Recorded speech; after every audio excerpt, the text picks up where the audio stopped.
Lost spring जो lesson है अपना उसका पार्ट 2 है और पहली कहानी का पार्ट 2 है, जिसमें हमने देखा था, लेखिका बता रही थी कि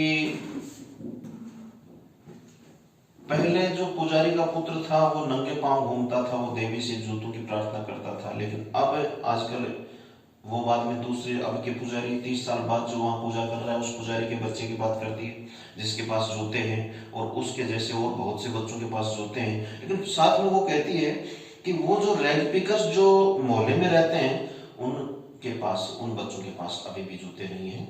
और आगे वो एक बहुत ही महत्वपूर्ण पार्ट है इस पहली कहानी का, एक लॉन्ग क्वेश्चन बनता है, life of Seemapuri, describe the rag pickers of the life of Seemapuri. ये पैरा जो आगे पढ़ाया जा रहा है ये बहुत महत्वपूर्ण है, इसको बहुत ध्यान से पढ़ना, अपनी टेक्स्ट बुक साथ में लेके बैठना और बहुत ही ध्यान से पढ़ना है। My acquaintance with the barefoot rag pickers leads me to Seemapuri.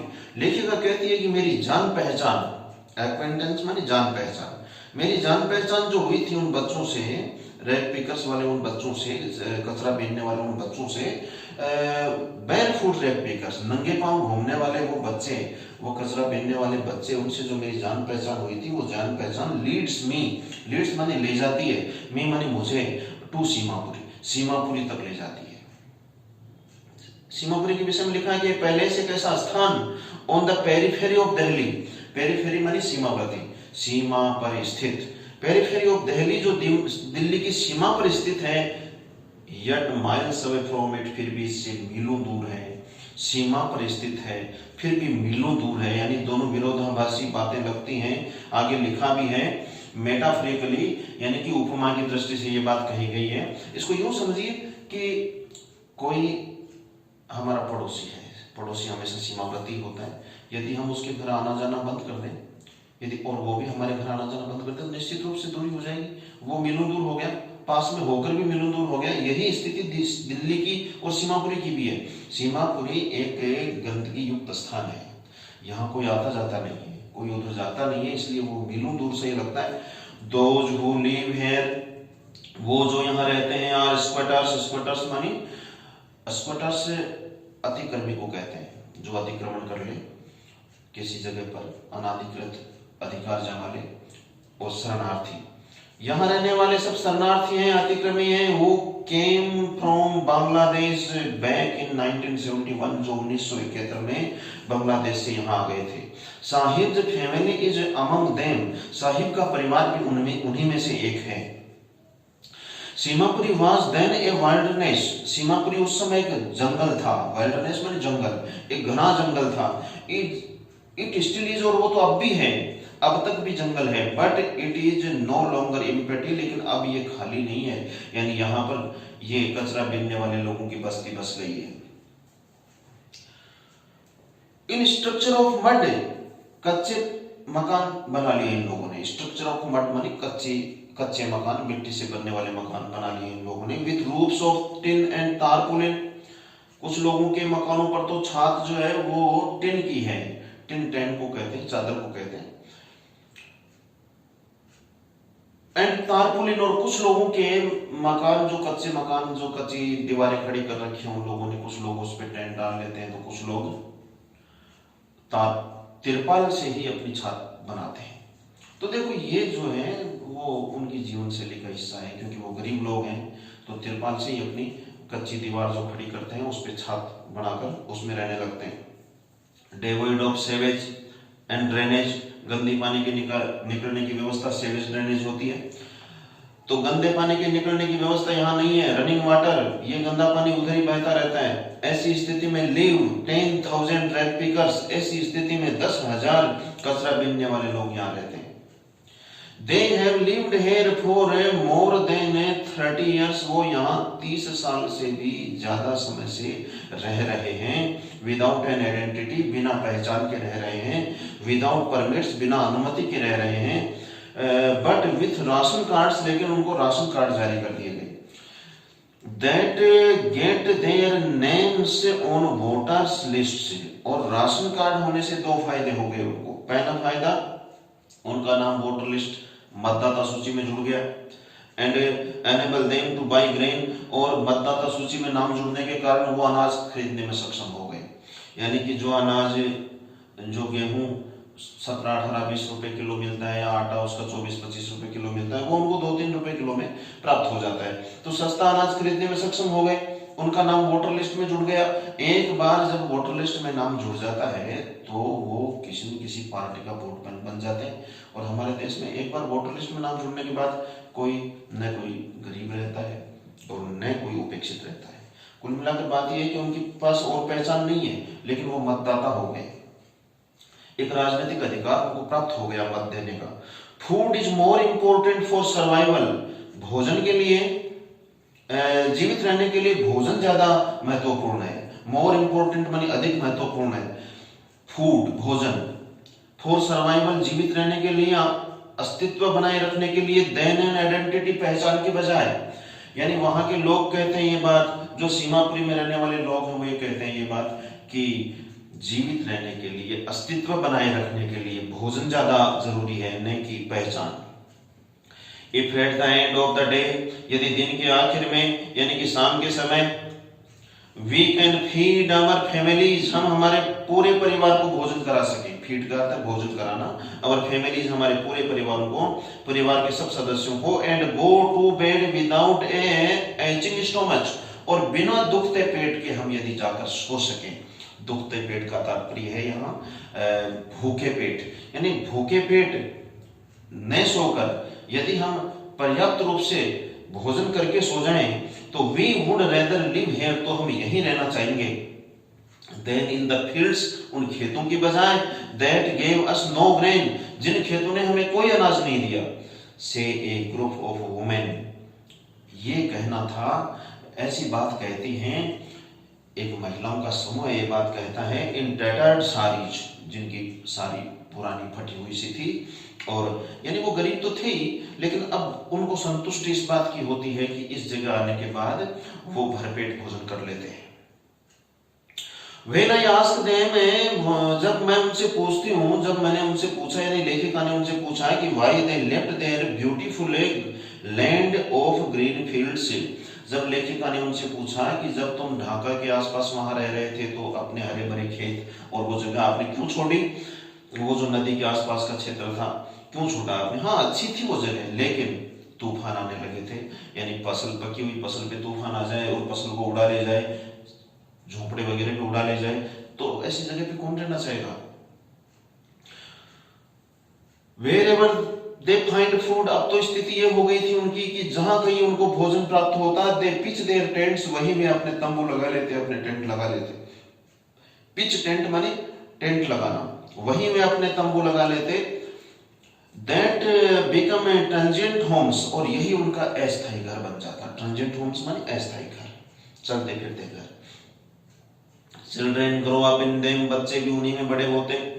Becoming partners in survival, और बच्चे बड़े होकर आजीविका कमाने के भागीदार बन जाते। Children grow up in them, बच्चे उन्हीं तंबू जो ताने हुए होते थे, टेंट जो लगा के वो रहते थे, उन्हीं में बड़े होते बच्चे। और बिकमिंग पार्टनर्स इन सर्वाइवल, और वो भी आजीविका कमाने का में भागीदार बन जाते हैं। पार्टनर माने भागीदार। एंड सर्वाइवल इन सीमापुरी, और सीमापुरी में सर्वाइवल का मतलब था, आजीविका का मतलब था रैग पिकिंग, कचरा बीनना, अर्थात कचरे।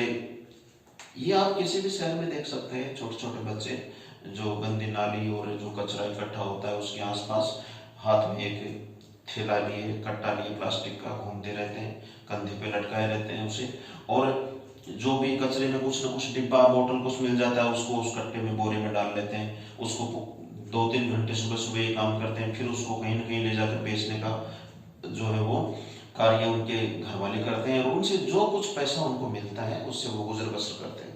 तो सीमापुरी में आजीविका चलाने का मतलब था कचरा बीनना। थ्रू द इयर्स, वर्षों से, it has acquired the proportion of a fine art, इसने एक कला का रूप ले लिया। प्रोपोर्शन मानी भाग बन गया, रूप बन गया। ए फाइन आर्ट मानी एक कला। अरे कचरा बीनना भी एक कला है, बन गई, वर्षों से वो लोग यही काम कर रहे हैं, कला तो है। क्योंकि एक कचरे का ढेर है, हमने तो कचरा उसको सारे के सारे ढेर को कचरा मानकर एक जगह अलग कर दिया, वो उसमें से भी कुछ अच्छी अच्छी वस्तुएं निकाल लेंगे जो जो उनको कुछ न कुछ पैसा दिला सके। तो कला तो है ही, उन लोगों का माइंड उसी पे सक्रिय रहता है। हम सबको ही कचरा समझते हैं, जबकि वो उसमें से भी कुछ न कुछ ढूंढ ही लेंगे। तो ये कार्य वो करते आ रहे हैं वर्षों से, और वो एक कला का रूप बन गया है। गेबेज टू देम इज गोल्ड, कचरा उनके लिए सोना है। It is their daily bread, ये उनकी डेली प्राप्त, नित्य प्राप्त होने वाली रोटी है। कचरे से ही वो अपना पेट भरते हैं, रोटी प्राप्त करते हैं। ए रूफ ओवर देयर हेड्स, और उनके सिर पर जो छात है ना, वो भी चाहे वो घास फूस की हो, चाहे टिन की हो, चाहे तारपुलिन की हो, वो छात भी कचरे की वजह से ही उनको प्राप्त है। Even if it is a leaking roof, चाहे वो टपकती हुई छात ही क्यों ना हो, लीकिंग होती है टपकती हुई, चाहे वो टपकती हुई छात ही क्यों ना हो, वो छात है उनके सिर पर, तो वो केवल और केवल उस कचरे की वजह से ही। बट फॉर ए चाइल्ड, लेकिन बच्चे के लिए इट इज इवन मोर, बच्चे के लिए तो इसका अर्थ और अलग ही है। कचरे का अर्थ बच्चे के लिए अलग है। बच्चे के लिए एक उत्सुकतापूर्ण अर्थ हो सकता है। क्या कहता है वो बच्चा, वही बात याद आती है वापस जो जिससे शुरू हुई थी कहानी। आई समटाइम्स फाइंड ए रुपी, कभी कभी मुझे 1 रुपया मिल जाता है। इवन ए 10 रुपी नोट, कभी कभी 10 रुपए का नोट मिल जाता है। साहिब सेज, साहिब कहता है, साहिब कहता है कि कभी तो इस कचरे में मुझे 1 रुपया मिल जाता है, कभी कभी ये इसमें मुझे 10 रुपए मिल जाते हैं। अर्थात इन बातों से ये लगता है, ये प्रतीत होता है कि घर वालों के लिए कचरा महत्वपूर्ण है। वो बच्चों को इस बात का लालच दिया हुआ रखते हैं। ऐसा प्रतीत होता है कि शायद बच्चों को इस बात का लालच दिया हुआ रखते हैं कि जो कुछ आपको इसमें रुपया मिलेगा वो आपका है। और कचरा, और तो इस उत्सुकता में वो ज्यादा काम करते हैं, घर वालों को भी फायदा, और रोज ही वहां उसमें कचरे में पैसे भी नहीं मिलते, कभी कभार मिल जाते हैं, लेकिन बच्चे की तो उसकी एक लगन हो जाती है ना। साहिब सेज, साहिब कहता है, हिज आईज लाइटिंग अप, उसकी आंखों में चमक सी आ जाती है जब वो ऐसा कहता है कि कचरे में कभी कभी 1 रुपया मिलता है, कभी कभी 10 रुपया मिल जाता है। When you can find a silver coin in a heap of garbage, लेखिका कह रही है कि चलो आपके लिए रुपया 10 रुपया कोई मायने नहीं रखे, लेकिन यदि आपको किसी कचरे के ढेर में कोई सिल्वर कॉइन मिल जाए, चांदी का सिक्का मिल जाए मान लो आपको, तो फिर क्या आप उस कचरे में ढूंढना नहीं चाहेंगे कि और पड़ा होगा और मिल जाए? तो यू डोंट स्टॉप स्ट्रॉन्गिंग, तो आप भी ढूंढना नहीं रोक सकते। For there is hope of finding more, ये आशा बनी रहती है कि शायद और प्राप्त हो जाए। It seems that for children, ऐसा प्रतीत होता है कि बच्चों के लिए garbage has a meaning different, कचरे का कुछ अलग ही अर्थ है। From what it means to their parents, उस अर्थ से जो उनके माता पिता का के लिए कचरे का अर्थ है। अरे माता पिता के लिए केवल आजीविका का साधन, बच्चे के लिए एक उत्सुकता, उसमें एक लगन रहती है कि मुझे कुछ न कुछ इसमें अतिरिक्त मिलेगा, वो मेरा अपना होगा। For the children it is wrapped in wonders, बच्चे के लिए तो आश्चर्य से युक्त इसका अर्थ है। वार्प शब्द का शाब्दिक अर्थ होता है लपेटे हुए होना, वार्प्ड इन वंडर, आश्चर्य से भरपूर। बच्चे के लिए तो आश्चर्यचकित कर देने वाला, आश्चर्य से भरपूर इसका अर्थ है, उत्सुकतापूर्ण अर्थ है। फॉर द एल्डर्स, और बड़ों के लिए it is a means of survival, बड़ों के लिए तो ये केवल एक आजीविका का साधन मात्र है, मीन्स ऑफ सर्वाइवल।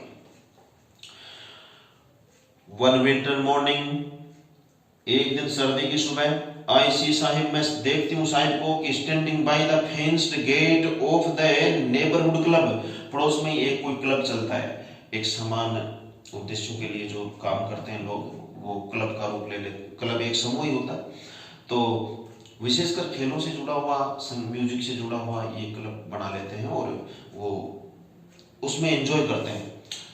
तो एक क्लब चलता था पास में, वाचिंग, वहां खड़ा था साहिब, और उस क्लब जिस जगह चलता था उस भूभाग के चारों ओर बाड़ की हुई थी, फेंस्ड गेट, और उसके एक गेट लगा हुआ था, वहां साहिब खड़ा था। Watching 2 young man dressed in white, वहां खड़ा हुआ वो 2 युवकों को देख रहा था जो सफेद ड्रेस पहने हुए थे, प्लेइंग टेनिस, और टेनिस खेल रहे थे। क्या कहता है, साहिब क्या कहता है, लेखिका को सुन रहा है कि आई लाइक द गेम, मुझे भी पसंद है ये खेल। साहिब कहता है कि ये खेल मुझे भी पसंद है। ही होम्स, वो गुनगुनाता है, होम्स माने गुनगुनाना, यानी धीरे धीरे बोलता है कि खेल तो मुझे बहुत अच्छा लगता है। Content to watch it, content माने कंटिन्यूअसली, लगातार, कंटेंट टू वॉच इट, इसको लगातार देखे जा रहा है। स्टैंडिंग बिहाइंड द फेंस, उस बाड़ के दूसरी तरफ खड़े हुए, बिहाइंड माने के पीछे, बाड़ के पीछे दूसरी तरफ खड़ा हुआ वो लगातार उस खेल को देखे जा रहा है। क्या कहता है कि आई गो इनसाइड, मैं अंदर जाता हूं। When no one is around, जब कोई भी आसपास में नहीं होता तो मैं अंदर चला जाता हूं। He admits, वो कहता है। The gatekeeper lets me use the swing, वो कहता है कि ये जो गेटकीपर है, पहरेदार है इस क्लब का, वो let's me use the swing, वो मुझे झूला झूलने की अनुमति देता है, यानी झूला झूलने देता है। स्विंग माने झूला। Sahib two is wearing tennis shoes, Sahib ने भी टेनिस के जो खिलाड़ी प्लेयर जो पहनते हैं वैसे ही जूते पहन रखे हैं, टेनिस शूज पहन रखे हैं साहिब ने। That look strange over his discoloured shirt and shorts, जो साहिब का बदरंग यानी रंग उड़ा हुआ शर्ट और नेकर है, शॉर्ट्स होता है नेकर, उस बदरंग सा पुराना सा जो शर्ट साहिब ने पहन रखा है, जो नेकर साहिब ने पहन रखा है, उस पर वो जूते बेमेल लगते हैं, ठीक नहीं लगते, अजीब लगते हैं। जब लेखिका ने उत्सुकता से उन जूतों को देखा होगा या कुछ पूछा होगा तो साहिब जवाब देता है कि someone gave them to me, किसी ने ये जूते मुझे दिए थे। He says in the manner of an explanation, वो समझाने वाले अंदाज में लेखिका को बताता है कि ये जूते किसी ने दिए थे। The fact that, बात ये थी कि they are discarded shoes, कि वास्तव में वो त्यागे हुए जूते थे। डिस्कार्डेड होता है त्यागा हुआ। ऑफ सम रिच बॉय, किसी धनवान लड़के के द्वारा त्याग दिया गया था उन जूतों को। अरे धनवान लड़के के पास कोई कमी नहीं होती, कोई कमी महसूस हो, कोई धन की कमी तो होती नहीं, और उसे कोई उन जूतों में कमी नजर आई होगी तो उसने जल्दी ही उनको पहनना छोड़ दिया। और जो इसमें लिखा है कि who perhaps refused to wear, जिसने शायद, perhaps माने शायद, refused to wear, पहनने से मना कर दिया, them, उन जूतों को, because of a hole, क्योंकि उन जूतों में, because of a hole, क्योंकि in one of them, एक जूते में छिद्र हो गया था, एक जूते में एक छिद्र हो गया था, इसलिए उस धनवान लड़के ने उन जूतों को पहनने से मना कर दिया। Does not bother him, लेकिन साहिब के कोई दिक्कत नहीं थी, साहिब के कोई परेशानी नहीं थी उस, अरे क्यों होगी परेशानी? फॉर वन, एक ऐसे आदमी के लिए, ऐसे लड़के के लिए, हु हैज वॉक्ड बेयरफुट, जो नंगे पांव में घूमता था, एक ऐसे के लिए, ऐसे लड़के के लिए जो नंगे पांव में घूमता था, जूते पहनने को उपलब्ध नहीं थे। Even shoes with a hole, यदि उसे ऐसे जूते मिल जाएं जिनमें से एक होल हो, एक छेद हो, एक जूते में कोई छोटा सा छेद हो, और ऐसी जूतों की जोड़ी यदि उसे मिल जाए तो क्या होगा उस बच्चे के लिए? Is a dream come true, उस बच्चे के लिए तो सपना सच होने वाली बात है। ड्रीम कम ट्रू माने सपना सच होना, यानी उसे वो सपना देखता है जूतों का, उसको प्राप्त नहीं हो रहे। कोई धनवान लड़का यदि कोई नई सी जोड़ी हो जूतों की और जल्दी पहनना छोड़ दे, किसी कारण से एक जूते में छिद्र हो गया, और ऐसी जूतों की जोड़ी यदि उस बालक को मिल जाए तो उसका तो सपना सच हो गया। उसे क्या फर्क पड़ता है यदि एक जूते में एक छिद्र है, तो भी क्या फर्क पड़ता है उसे। But the game he is watching so intently, लेकिन वो खेल जिसे वो इतना इंटेंटली देख रहा है, इतना उत्सुकता के साथ देख रहा है, is out of his reach, वो उसकी पहुंच से दूर है। चलिए अब आगे का थोड़ा सा बताती है घटनाक्रम लेखिका कि this morning Sahib is on his way to the milk booth, आज साहिब सुबह सुबह दूध की दुकान की तरफ जा रहा है। दूध की दुकान यानी डेयरी, मिल्क बूथ माने डेयरी, दूध की डेयरी की तरफ जा रहा है। In his hand is a steel canister, उसके हाथ में एक स्टील कैनिस्टर है, स्टील का बनी हुई कोई पीपा, केतली कह सकते हो, एक स्टील की केतली है उसके हाथ में। और वो क्या कहता है लेखिका को कि I now work in A tea stall, कि मैंने अब टी स्टॉल में काम करना शुरू कर दिया, एक चाय की दुकान में काम करना शुरू कर दिया है। नाउ आई वर्क, अब मैं काम करता हूँ इन ए टी स्टॉल, एक चाय की दुकान में, डाउन द रोड, उधर सड़क पर दूर इशारा करते हुए, he says pointing in the distance, वो डिस्टेंस माने दूर, वो सड़क पर दूर इशारा करते हुए कहता है कि मैंने उधर एक चाय की दुकान पर काम करना शुरू कर दिया। और वो बताता है कि आई एम पेड, मुझे भुगतान किया जाता है 800 रुपीज, 800 रुपए का भुगतान किया जाता है, मुझे 800 रुपए दिए जाते हैं। एंड ऑल माई मील्स, और मुझे मेरा पूरा जितना मैं दिन में भोजन करता हूँ उतना भोजन देते हैं वो लोग। पूछ लिया लेखिका ने कि does he like the job, क्या तुम ये कार्य पसंद करते हो? जॉब माने कार्य, धंधा, व्यवसाय, रोजगार। क्या तुम ये कार्य पसंद करते हो? आई आस्क, मैं उससे पूछती हूँ। तो हिज फेस, तो उसके चेहरे पर, आई सी, मैं देखती हूँ कि उसके चेहरे पर जो है, जो lost the care free look, उसके चेहरे पर जो केयर फ्री लुक था, जो बेपरवाही का भाव था, वो लॉस्ट हो गया। यानी बेपरवाही, एक चिंता, एक उदासी की सी झलक उसके चेहरे पर दिखाई देने लग गई। कोई प्रसन्नता का भाव उसके चेहरे पर नहीं था जो पहले हुआ करता था जब वो अपना कार्य कचरा बीनने वाला किया करता था। The steel canister seems heavier, वो स्टील का जो कैनिस्टर है वो भारी प्रतीत होता है। हेवियर माने और भारी, सीम्स माने प्रतीत होता है। देन द प्लास्टिक बैग, उस प्लास्टिक के थैले की बजाय he would carry so lightly over his shoulder, जिस प्लास्टिक के थैले को वो इतना आसानी से, सो लाइटली माने इतना आसानी से, हल्का मानते हुए उठा कर ले जाया करता था अपने कंधे पर रखकर। यानी रियल में देखा जाए तो भारी तो वो उसका वो जो प्लास्टिक बैग था, यानी कोई कट्टा बोरी जो भी वो रखता था वही था, लेकिन वो भारी नहीं लगता था उसे, क्योंकि वो उसकी पसंद का काम था, बचपन से वही सीखा था उसने। और उस समय क्या है, वो स्वतंत्र रूप से काम करता था, क्योंकि द बैग वाज हिज, क्योंकि वो थैला तो उसका खुद का होता था, स्वयं का होता था। The canister belongs to the man, लेकिन ये स्टील का जो कैनिस्टर है ना, ये उस आदमी का है। Who owns the tea shop, जो चाय की दुकान चलाता है। Sahib is no longer his own master, क्योंकि साहिब अब अपना स्वयं का मालिक स्वयं नहीं रह गया था। अब ये एक कहानी पूरी हो जाती है, अगली कहानी हम अगले पार्ट में डालेंगे।